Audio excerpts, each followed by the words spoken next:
What's going on, everyone? Today we're going over the Jefferson Curl. So the Jefferson Curl is going to be a hinge slash deadlift type motion that's really good for the lumbar spine, specifically with reintroducing or just introducing lumbar flexion or kind of that rounding forward of the low back. With this exercise and this movement, there's oftentimes some controversy whether or not we should flex the low back or extend the low back, things like that. And we need both directions, right? We need to be able to extend the low back and we need to be able to flex the low back. The Jefferson Curl is a really good exercise that's safe, controlled, and a good, easily loaded position to achieve lumbar flexion. So what you're gonna need at home or at the gym, you're gonna need a light weight or a resistance band. I'll show you two variations here. So I'm gonna be using a kettlebell here. You can use a dumbbell, an empty barbell, anything like that. You're gonna go feet just outside shoulder width apart. You're just gonna pick up the weight to start with. I know that was pretty nonchalant, but you want a light weight.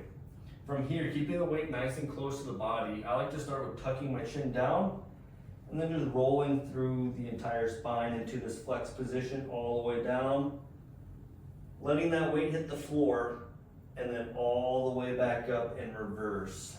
So that's one variation. So I'll do that again. Going all the way down, flexing the low back, and then standing up here. The next variation with the same kettlebell, we're gonna round all the way down. From here, we're gonna drop the hips, get into a good deadlift position, and just deadlift the weight back up.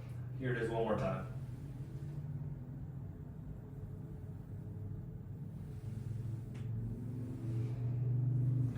So that's going to be the first and second variations of a Jefferson Curl. The lowering or the eccentric phase is going to be really good for lengthening the lumbar erectors, getting that muscle tone to calm down. Next, we're going to go a resistance band. If you have bands and you don't have kettlebell, this is also really good. Similar setup, we're going to be in a deadlift position. Here I'm going to step on the band and kind of create two handles with the bands here. We're going to stand nice and tall.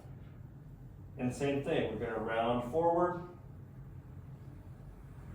and then get in that deadlift position and stand up.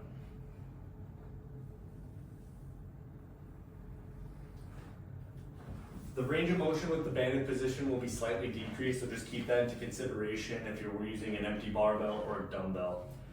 So that's going to be our Jefferson Curl. If you have any questions about lumbar spine rehab or different exercises you can use in and out of the gym, visit activelifesd.com. Thanks for watching.